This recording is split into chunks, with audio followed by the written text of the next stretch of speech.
Welcome to Justified Riches Podcast. Justified Riches is a financial literacy podcast dedicated to empowering individuals with the knowledge and tools to achieve financial independence and professional success. Each episode bridges the gap between ambition and achievement by bringing together a seasoned mentor and an eager mentee for transformative conversations. Frederick Douglass once said, "It's easier to build strong children than it is to repair broken men." And our mission here at Justified Riches is to create a stronger generation of youth through financial literacy. I'm your host, Rich Tavares, aka Positivity Pusher. And I'm your other host, Justin, aka Stock Knock Life. And together we hope that you enjoy the show, take notes, and sit down and relax. Enjoy the episode.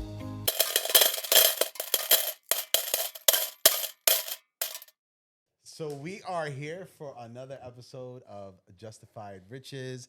As you know, this is a show to help educate our young people, financial education, but in a culturally relevant and articulate manner.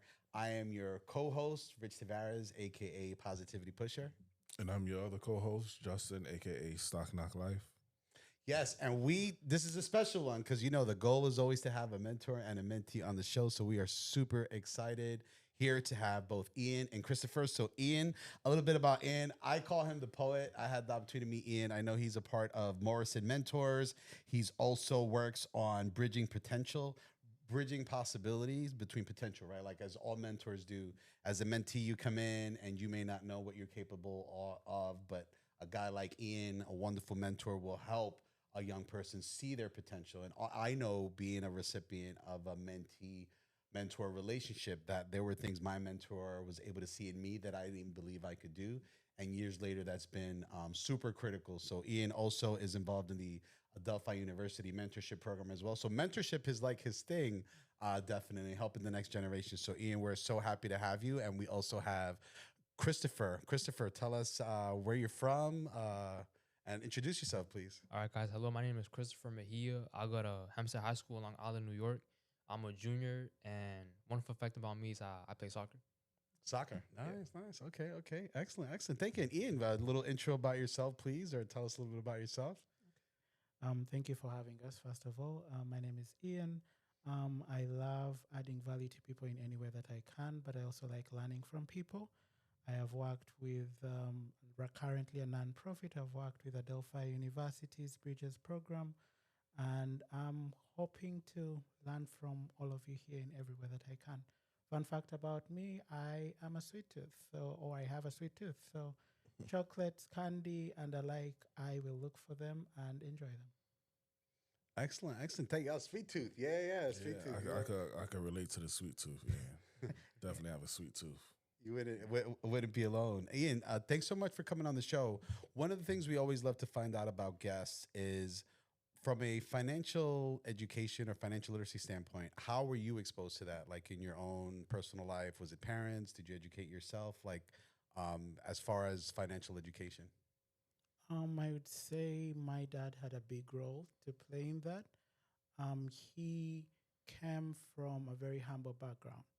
So every single time he got his first paycheck, he would let us know very well that I got this money and this is how all of you are costing me, quote unquote. That's the way he'd phrase it. And he would walk us through how he's paying tuition, how he's doing this, how he's doing that, the other and the third. And when I got my first paycheck, I remember he also sat us down and had the same conversation with us. And he was like, okay, Ian, this is your first paycheck. What are you going to spend your money on? And we'd have that real conversation with him. And realistically, it helped me in a way. Yeah. And I guess one thing that I could add is when he saw we're not understanding the expenditure, he would try to bring it down in relatable ways. So if, let's say, I was looking at buying a new pair of shoes, his conversation or his statement would begin with, how many parties is that? Right? So if, let's say, a shoe costs $300, pair of shoes costs $300, it's like, so how many parties are those? Right? And in a way, if I knew a party costs $2 or maybe $3, whatever the time was, I'm actually able to see, wow, that pair of shoes is the equivalent of 100 parties or is the equivalent of 80 patties. So at the time, because I loved my patties, I was able to get that value of, I can't just throw away $300. That's 100 patties. That's unrealistic. So that's how it began. Thank you. Thanks. That's a good one. So I hear two lessons in that already is the importance of parents speaking to their children about financial education, right? You know how sometimes in other families, they don't want to talk about money. So I think that was cool. And something that which we'll cover here is really, really good is understanding the value, right? Because, an impulse decision, which we're all subject to, but that happens sometimes when we don't necessarily put in the value or think about the long-term value. So like you being able to break that down, that's like an excellent strategy for being able to see beyond the purchase, right? Because that's the hardest thing. I'm sure, right? Christopher, like for yourself, any purchases that are hard not to make? Is it like video games? Is it food?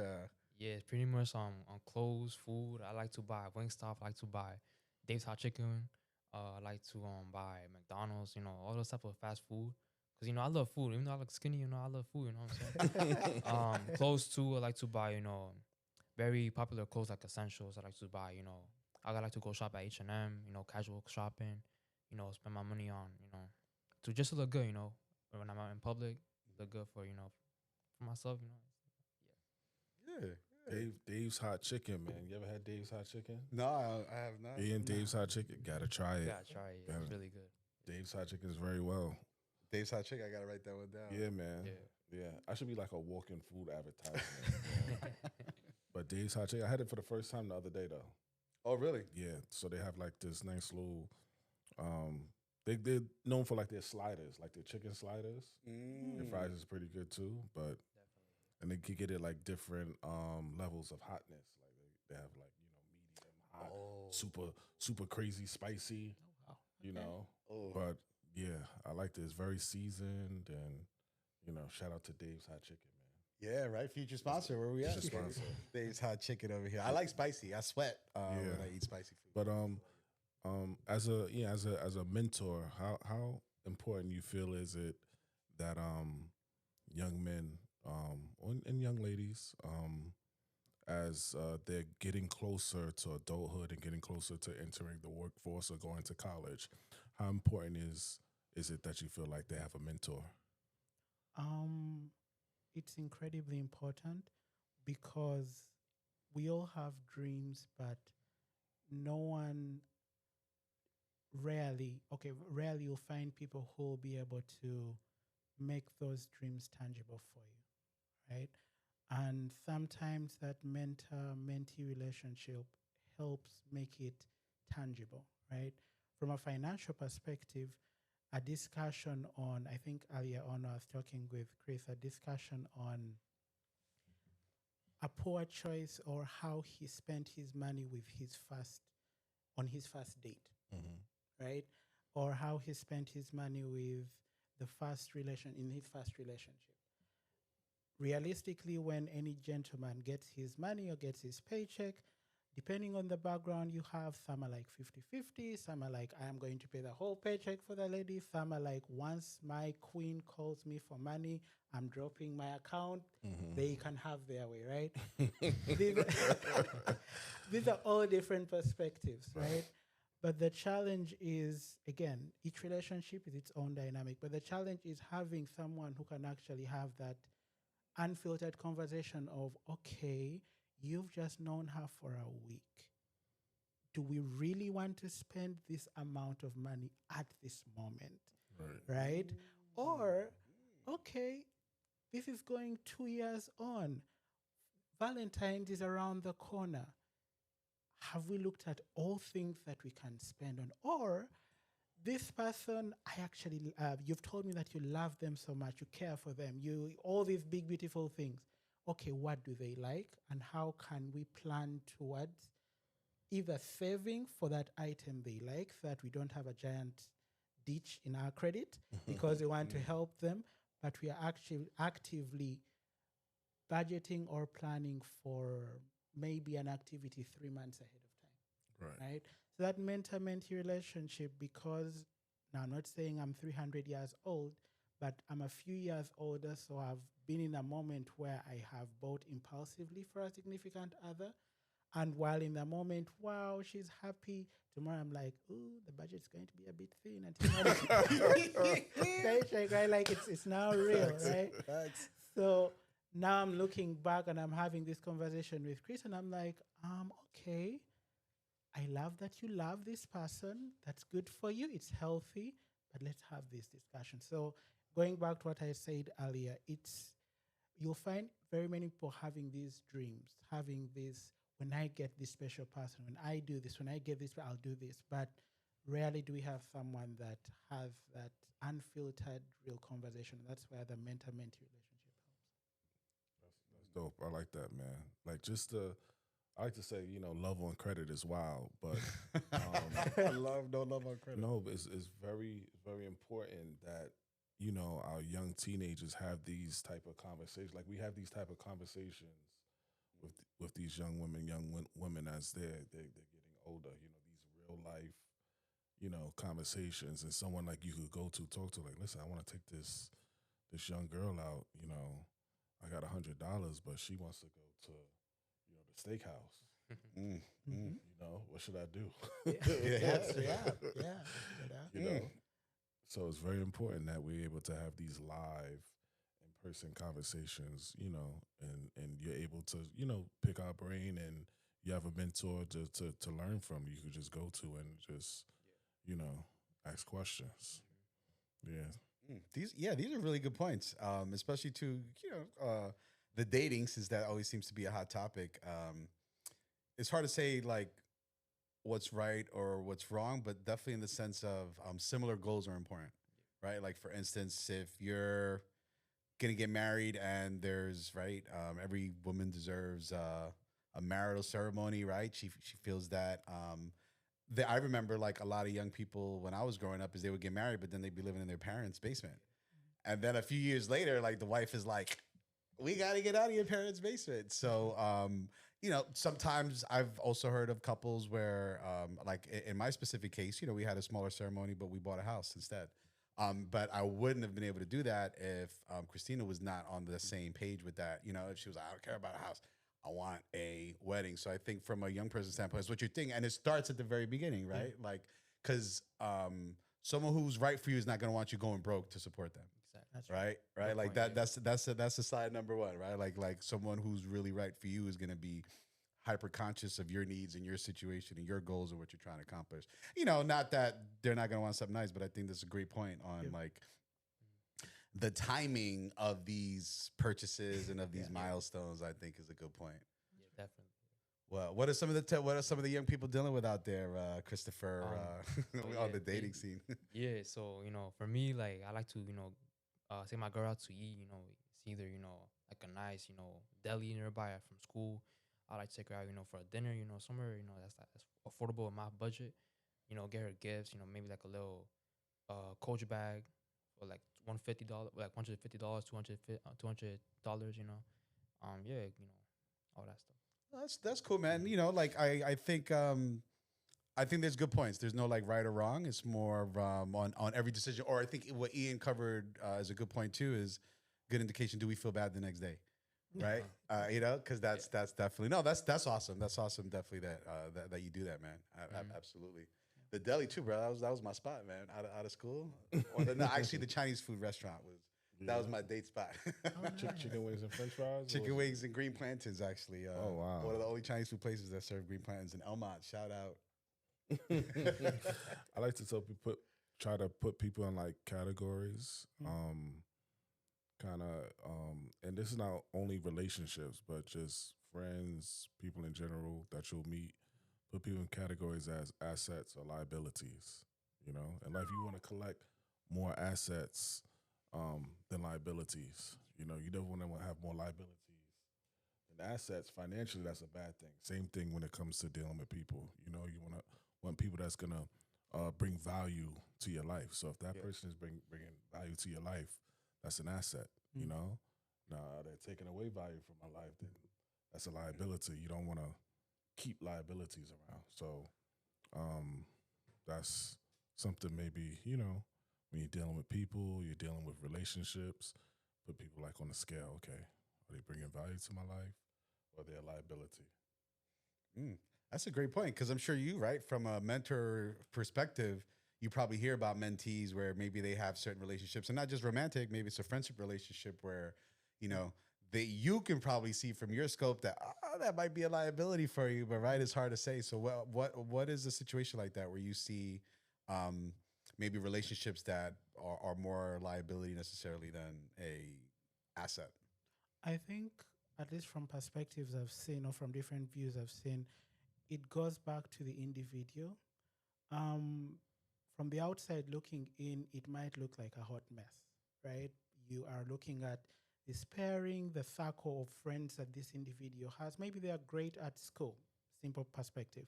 They are wonderful at school, they are doing good, but some of the friends they have are clearly maybe not looking at school, or maybe they are not working towards building their future, right? And you're trying to ask yourself, why are you hanging around why this individual hanging around this group of friends?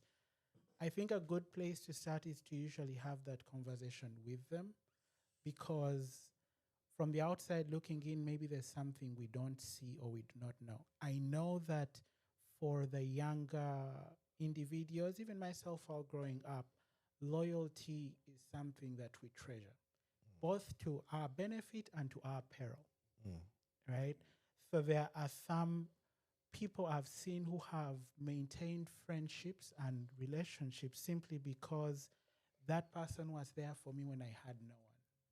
And this person to date is clearly making wrong choices. Yes, in that moment, they were your saving grace. They were your hero. They gave you that $10 when your bank account was negative. Right. And forever, anytime they ask you for money, for anything, you'll drop everything and run.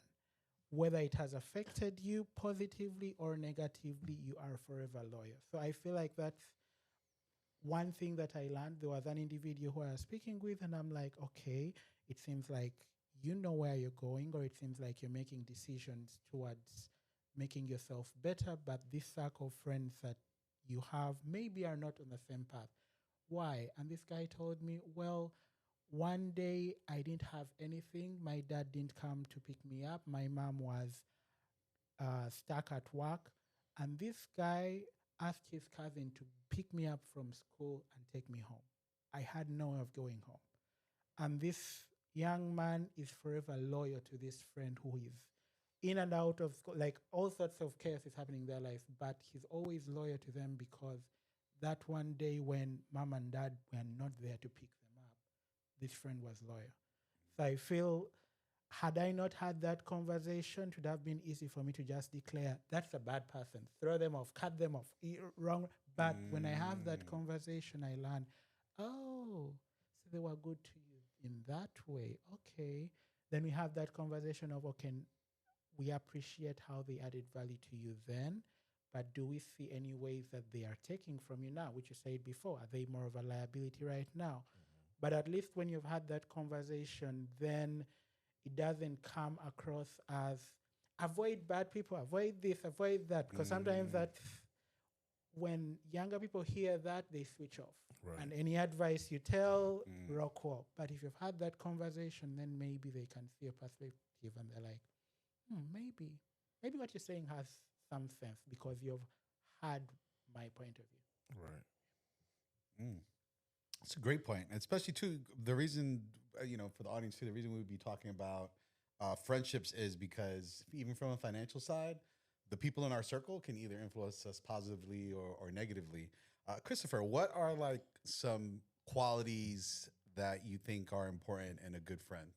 For me, some good qualities to see in a good friend is like, for example, like, you talk every day, maybe, well, not every day, you know what I'm saying? But like, every time you see him, you dap him up, you say hi to him. That's, like, the friendship's going strong, it's going good. Also, if they need help, you should always help them. You should be like open to help them. If they need help, I should help them too in any way, shape, or form.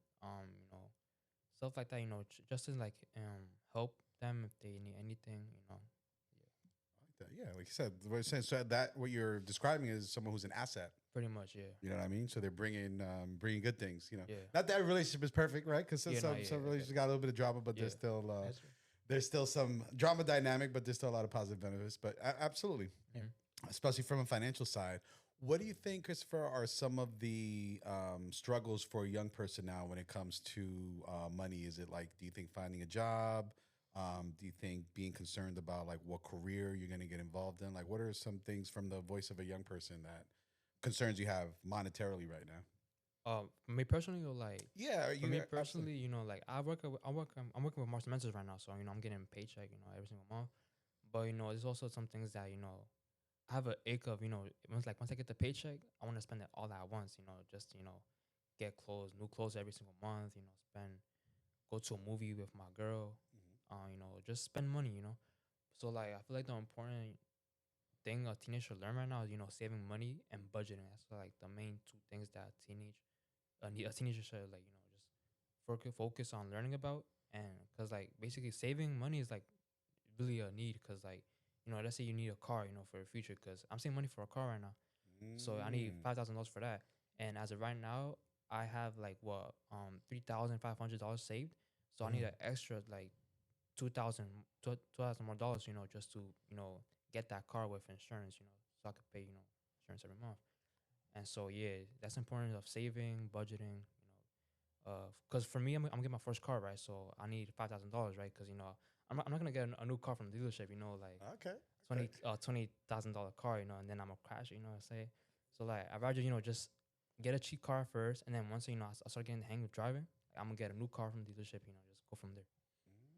Yeah, Dude, dude's got some sound. Yeah, no, I like that. That you have a plan, Yeah. right? So you know, like you want a car, Mhm. you already price it out. You know it's gonna cost you around $5,000, and so you know how much you need to save and put away.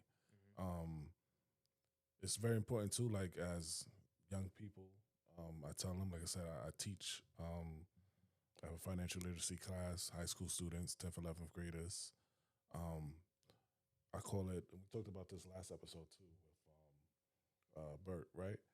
Pay yourself first, Yeah, right? So if you get a paycheck and it's $500, put 10 to 20% to the side, you know, I for agree. saving and investing for yourself, and then the leftover you're able to spend on, you know, whether you want some new shoes or you have. I don't know if you have any bills, but if you have any bills or yeah, definitely my phone bill. right. So, but if you pay yourself first, you know how much is left over. You know how much money you have to work with. Definitely. You know, and then important too to you put your money somewhere. So if you have a lump sum of money that you want for a car, that's something called like a high yield savings account, where they may give you like 4%, 3.5%, but it'll allow your money to grow risk free. You know, so that money's earning interest. You know, you get to that 5,000 a lot quicker. You know, and then once you start doing it, then you start teaching your friends. Yeah. So going around, because you brought up a good point about budgeting, and thank you, Justin. What's for yourself, Ian? What's like one budgeting best practice? Because everybody has their own little hacks. You know, it's interesting since everybody's psychology is different. What works for you may not, you know, work for me, and vice versa. So for yourself, like, what's one or two budgeting hacks or best practices that you use for yourself? It's unconventional, but research. Um, at the start of each month, I try to look up things that I want to spend money on. And then from there, work backwards to where would I be able to purchase these things from. Then from there, work backwards to see the stores. Do they have promotions? Do they have sales? Do they have deals upcoming? Then, depending on the month, work back to see if there are any seasonal best promotions or sales or anything of the nature. So that way it informs my budget in the sense that now I know, oh, okay, I should aim for this or I should aim for that by this time at that time to be able to do this. So that's one of the key things that I find has helped me. And also, another thing has been appreciating what I like the most and being able to put it in words.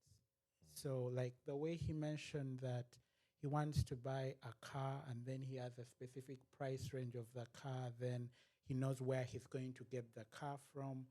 Sometimes I will see, for example, a new store that has opened up. And I'm like, okay, that's a wonderful store or a wonderful restaurant. Does it have a menu online? Let me go look at that menu. Okay, if the menu is there, what would I like to spend? Let me look at the items, or is there a TikTok video that shows what it looks like? And then let me tie that to the price, and then I can plan for the future. Right. Ian, I like the way you break things down into like segments and boxes, like step one. That's why you're the mentor and we're I not. call him the right? poet too. Yeah, too. That's why you're the mentor, My students would ask me something. I'm like, come on, man, get it together already. He's so patient, right? Yes, You can yes. picture him like breaking it down. I hope you understand. What's one of your practices as we're going around the room? What are your budgeting best practices? OB, listen, what I've learned to do is just put money to the side. I don't care if it's $5, $10, $15. If it's I find out the price of something I want to purchase, right, and it's just simply find a way to get there. So, of course, look at your finances. Look at how much is coming out your check every month. What you're spending it on, and then if I say to myself, okay, I want to purchase this within 6 months, I just calculate, okay, I could do this by doing $15 every time I get paid, and then I'll be able to reach that. Or if it may be, I want to purchase this in 2 months, then I have to increase. Okay, I need to put away $50, So, and then also put things on a scale of, okay, I want this now. Like, I'm feeling it because there's certain things you may be, fiending, it happens like, I want this now. Yeah. So that may be on like the month list. Like, okay, maybe I need to put away $50 for this. But there's some stuff where you like it, but I don't really need to have it now. So, 6, 7 months down the line, if I have the money, I'll purchase it. So that I'll put away maybe like $5 every month. But I always put money, like when I put money away, it's always in an interest account. So it helps me get there a little faster. So whether either it's high yield interest account or I may throw it into the stock market, S&P 500, I'll always put my money in a vehicle where it's gaining interest, because if it's sitting, to me, put money in a savings account, you hardly get any interest on that, right? 0.1%. But things like a high yield savings account or even the stock market, which is of course a little bit more riskier, but high yield savings account is safe, right? You're gonna earn 3-4%. At least that money's sitting there gaining some type of interest. Facts, right? And I know you always talk about automated savings too, right? So that's something I Automated. learned from Justin, I right? forgot about that too. Yeah. That's see, no, we learn from each other because one of the things No, he always taught definitely. me is automating, right? If you automate it, so the same thing I do, I automate it. So once I start looking at my account, I have so many different automations because I say to myself, you know what, I want this. So I'll make another, make it automatic. So I don't have to think about it. So $20 coming out for this, $10 coming out for that. So I take the human aspect out of it, where I'm relying on my brain to remember to put the money aside. Because if I rely on myself, it'll never get done. That's true. But if I make that choice beforehand, they could think about it and say, you know what, this is something I'm going to do.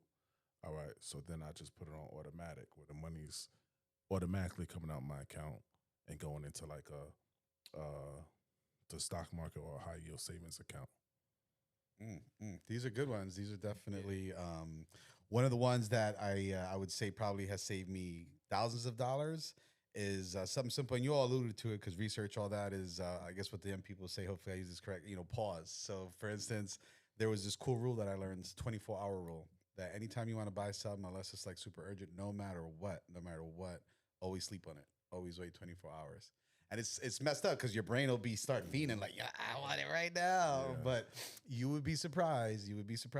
And it's kind of like, right, what we say is buyer's remorse. Like in a moment of impulse, we buy something nice for someone else, we buy something nice for ourselves, and then the next day we're like, aha, the anxiety hits, or when you start, I got to cut off Netflix now because I bought these, the $300 bouquet of flowers, kind of thing. But are you, trust me, like just that 24-hour pause is so helpful. Even from a neuro chemical standpoint, from a neurodiverse standpoint, right? Like there's all these emotions. The prefrontal cortex is where we think when we're in that buying state.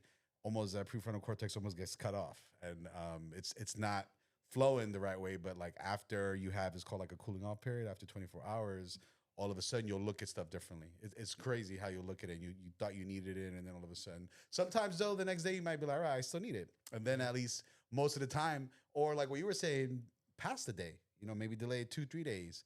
Um, get creative, like what you were saying. Find out if there's a coupon. Find out if there's a Capital One shopping thing. Obviously, you always want to apply responsibly for credit cards. But if you were looking for a credit card, and then all of a sudden there's a $250 bonus, that can help you get that or something like that. So like pausing, but almost like a video game, like challenging yourself to find a way, find a coupon, find a hack. Find, can I sell something? Can I sell a piece of clothing? Like, how can I not make that purchase 100% out of like my paycheck? How can I take that and do some other side hustle, pay for it like that? So yeah, definitely the pause, I think is a good one. So Christopher, what industries are of interest to you? Like as you're looking at, and doesn't have to be one particular one, but like what any job roles or any industries that are interesting to you right now? Yeah. So one of the things I'm looking at right now is aviation. Ever since I was a little kid, I watched this movie called Left Behind. It was like a Christian movie about like an airplane, like no, not an airplane, but it was like God coming to take his people and take him to heaven, right? And then the plane, it was like a passengers, the plane, right? It was full of passengers, right? And then people, like, they were surprised on how like some of the people, they mysteriously left. And so basically like there was like no connections, to the airport. So like the plane couldn't land nowhere. So it was like basically mysterious. Like it was like in the how do I say, in the sky, with no connections at all. So it couldn't land anywhere. So basically I had to like make an emergency landing. And I thought like, wow, like, airplane, like ever since I saw the movie, I was like, wow, I really like airplanes now. So it's like that interest basically got me into aviation. Like, how does a plane work?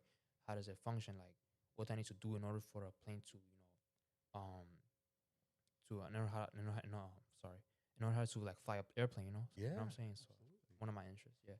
And also one of my other interests is business. I want to create my own business too, because I remember like back in freshman year, I was a freshman. Me and my friend did this what's it called, reselling, clothes.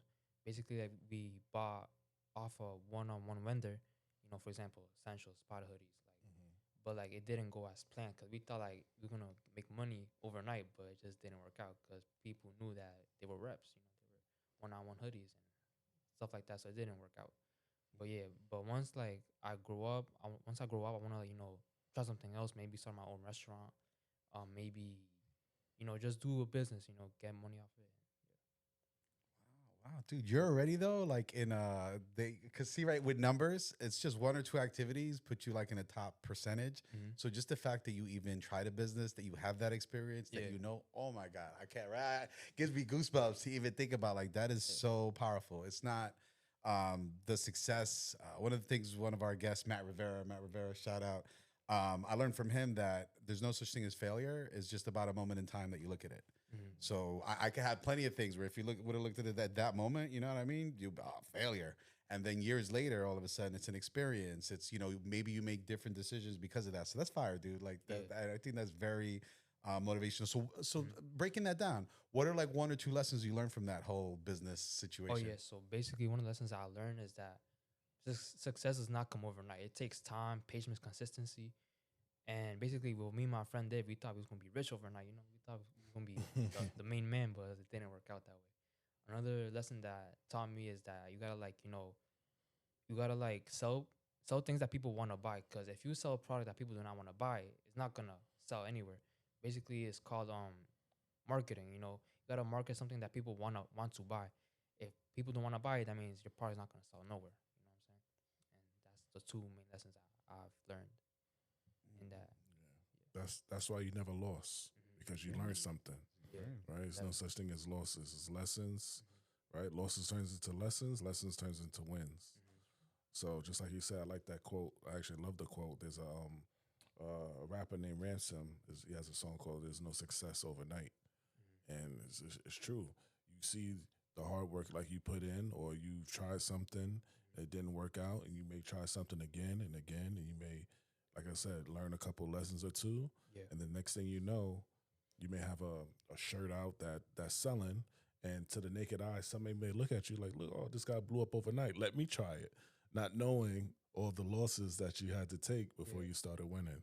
So that's important that you're learning and you're trying stuff, because some people are even scared at your age to even go out there and put themselves out there and try different things. So that's commendable. Yeah. Yeah, I like that a lot. And this has been a great episode. I mean, we've touched on quite a few things. Ian, like your points on mentorship. I like how we even dived into dating a little bit and kind of like how to look at that. And it's okay to, buy stuff for your significant other, but right, you never want to buy something that Right. you're feeling bad the next day because Yeah. you don't want to be mad at them that you bought something, right? That's like I'll spend all this money on you. So I mean, these are some really awesome lessons. As we're kind of wrapping up, what Ian, for yourself, like you're mentoring all these young people, which is amazing. I mean, you're leaving legacy. What's one or two things that mentorship on a larger level, right? Because Christopher is a blessing. You get Ian 1-to-1, in person.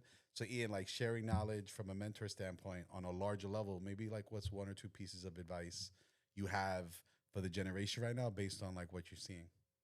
Okay. I would say, first and foremost, none of the people who are older than you have it all figured out completely. They forget it, and we set goals, we set expectations, we set standards, but we don't know the full story. I don't know what so and so, like looking at Chris's perspective, he did his business, he tried it, it didn't work out, but he has his lessons. The next business he does, he'll be able to build on that.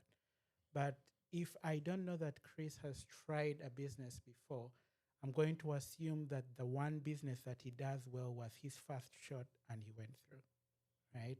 And so realizing and recognizing that everyone has their own path, and just being mindful that just because you're not there yet doesn't mean that you'll never get there, right? Recognizing that this one superstar, this goal, this hero that you have, they also had challenges. They also had weaknesses. And just because they don't tell you about these weaknesses doesn't mean that they didn't have them. The other second thing would be to love yourself while you still can, right?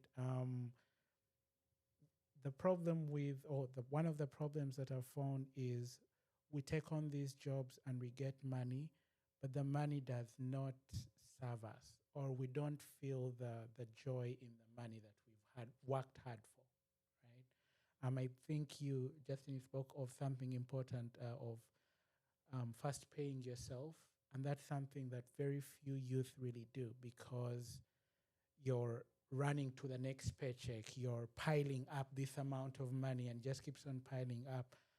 But you reach a certain stage in your life and bills suddenly walk in, right? And now you no longer have mom and dad's shelter. You no longer have all these other shelters that used to be there, have now one by one been stripped away.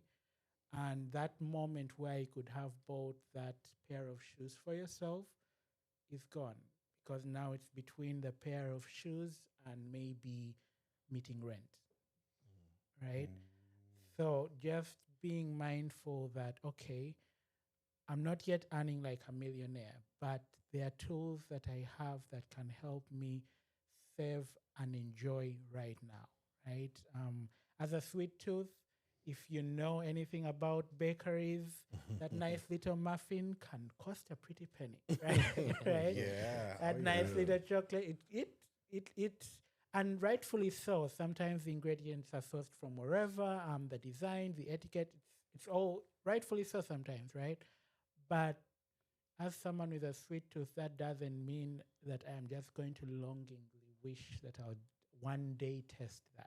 Right. The store may die out. Like it may move. It may no longer be there 2-3 years from now. Do I look back and say, I wish I tried that muffin? No, I have internet. I can hop on the internet, find out the menu price, find out the figures. And as you say, Justin, earlier, have this automation in place if I forget mentally, and just know that when I get my paycheck down the line, I have saved towards enjoying. I've saved towards that vacation. I've saved towards that nice perfume, right? Right. I have done all these things that at the end of the day, I'm like, I actually worked hard and I am feeling the fruits of my labor, right? So that's something that I think many of us forget. We toil, we toil, we toil away. I'm going to make my money for one day, but we never get to enjoy it. So enjoying it and also recognizing that everyone we are looking up to has had a bad day. Bars. Ian never disappoints. Yeah. Poetry. Ian Yes. is always that knowledge, bro. That knowledge. What's for yourself? Any nuggets? Any last words you want to leave with the audience? I like to play a quick game. Yes. You have, please. we have time? 5 minutes? Yeah, absolutely. Okay, so at Justified Riches, we always like to play like a little game. So somebody will put in the background theme game music, you know. Dun-dun-dun. Okay, here we go. So this one is going to be called "What Would You Do?" Right? What should they do? And I should say they. I mean your mentee, Chris. Oh, okay. Okay, so it may be the same answer, it may be different. All right. So from the mentor standpoint, so the first question is, you just got a $2,000 bonus. What would you do with the money? Look What would at Ian do with the money? Ian. Ian has a list of things he'd like to enjoy. So Ian looks at his spreadsheet of things he likes to enjoy and sees which items can help, which items he can purchase using that extra money. But having gone through that spreadsheet, Ian recognizes that there is a tomorrow. Right? So Ian does a top three. Top three items to spend 20% of that 2,000 or to enjoy. And the remaining 80% goes towards savings and other bills. Okay. So now you knowing your mentee, Chris, what should he do with the $2,000? And then Chris, afterwards, you could tell me what you would do with the 2,000. Go ahead. Okay. From what Chris has shared, Chris loves food. Chris also loves to celebrate the people in his life. So I know that Chris might want to buy something for his mom. Chris might also want to buy something for his girlfriend. But Chris also loves or wants to get that car as soon as possible. So Chris might have to decide how much he wants to spend between mom, girlfriend, and maybe that car. So that means Chris might spend on mom and girlfriend and then put some of the remaining towards savings for the car. That's what I think, Chris. Yeah, you're exactly right. I'm telling you.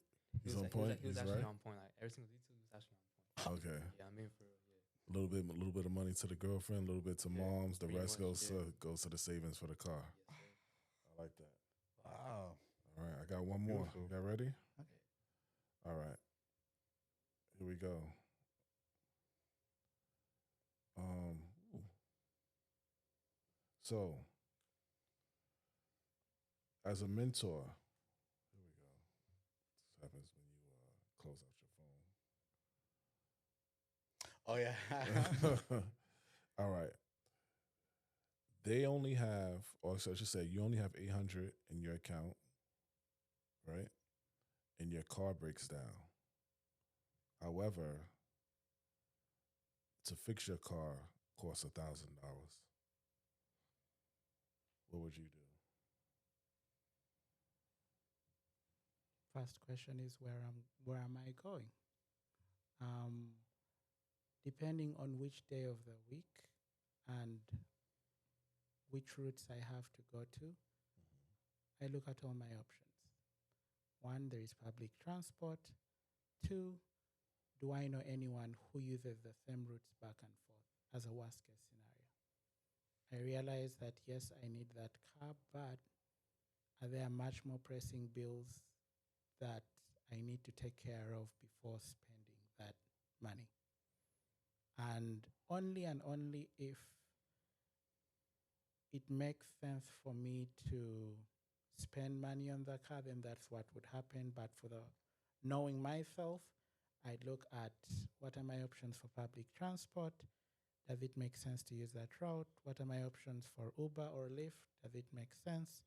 Worst case scenario, do I have a friend, family member, or anyone who uses the same route so I can reach out to while I actively plan towards spending for the car? Just because it happened, it's not an emergency that's going to affect everything in my life. Right. I definitely like this because I think that's why mentors are so important. Like we get into these situations and financial situations, sometimes we don't know, what to do. And sometimes the right answer is, you know, I just can't afford it now. So, I may have to take the bus, the train, and save up to get the car fixed. And whenever I'm able to get the car fixed is when I'm able to get the car fixed. So um, so something similar, like with you may come into a situation, a money situation where you need to get something fixed, or you may not have the money, and sometimes the answer is, you know what, I may have to just park it a little bit, take public transportation, save up until I have the money to get it fixed. Always lean on like your mentors too. That's great advice. So a lot of people, first thing they'll do is, use your credit card, and then once you start using that credit card, sometimes there's no way back.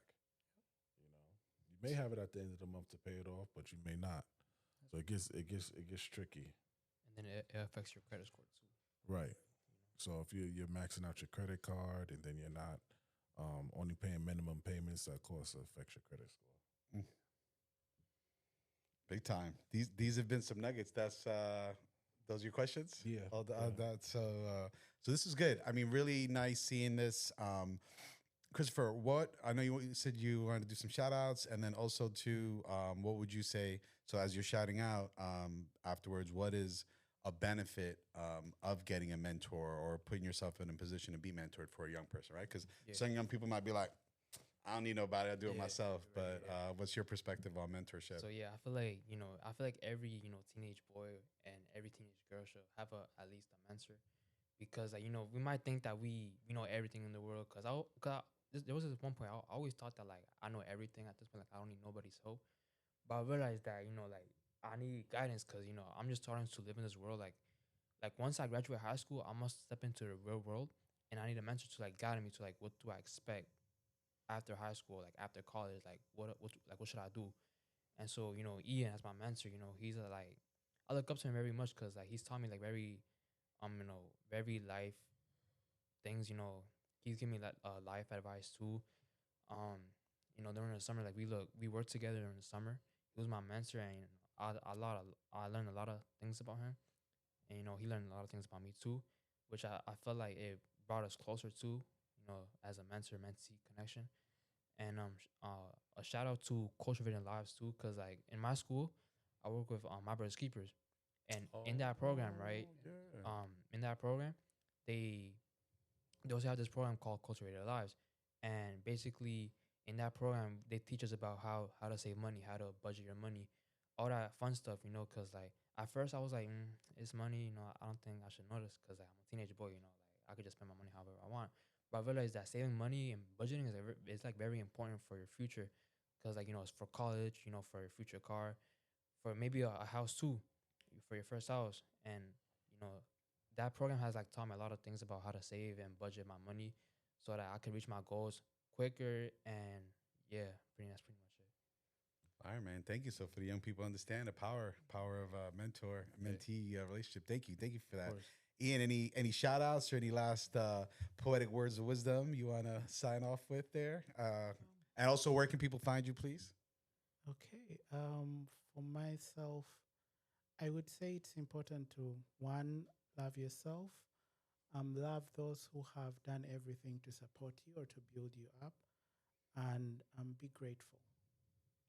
Those would be my nuggets, really.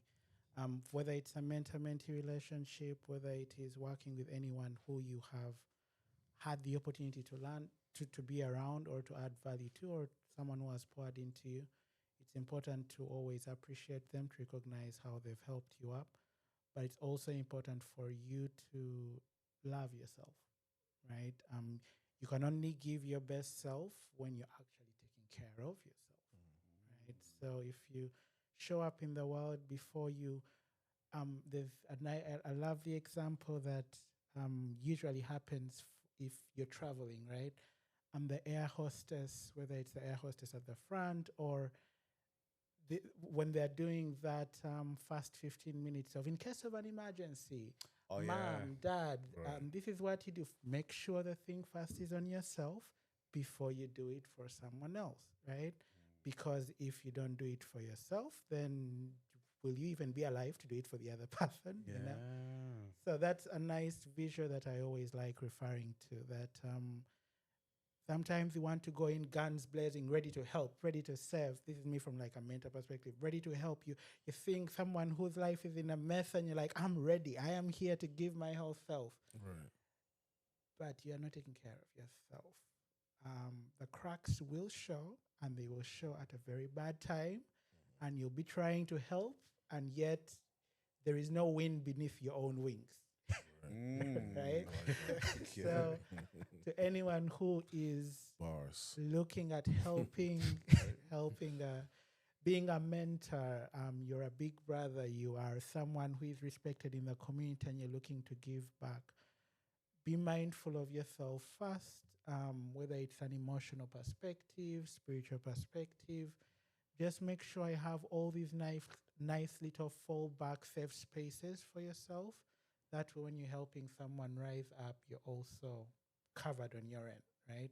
That way, you're standing on someone else, and then someone else stands on you, and it's a wonderful ladder and not chaos.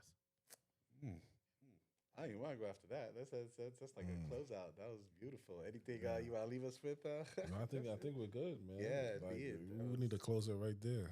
Thank you so much. We want to thank our guests here, Christopher and Ian, for a phenomenal episode where we talked about all kinds of things ranging from the power of mentorship, the power of being a mentee, financial education. What are some ways that we can budget? What are some best practices for kind of like, as Ian taught us, money is used to buy things that we like. At the same time, we want to make sure that those things that we like don't come at the expense of our overall health and satisfaction in life. So this has been a phenomenal episode. Feel free to check these guys out. And if you are interested in being a mentor or a mentee, please feel free to check out our Instagram or on YouTube, Justified Riches. I'm your co-host, Rich Tavares, Positivity, AKA Positivity Pusher, signing off. And I'm Justin, aka Stock Knock Life. Thank you. Thank you. All right, Joe, you can keep it rolling. I'll give my boy Ian a pound over here. This is part of our segment here. We give our guests a hug. Appreciate you, brother. Appreciate you. Yo, dude, it's been great.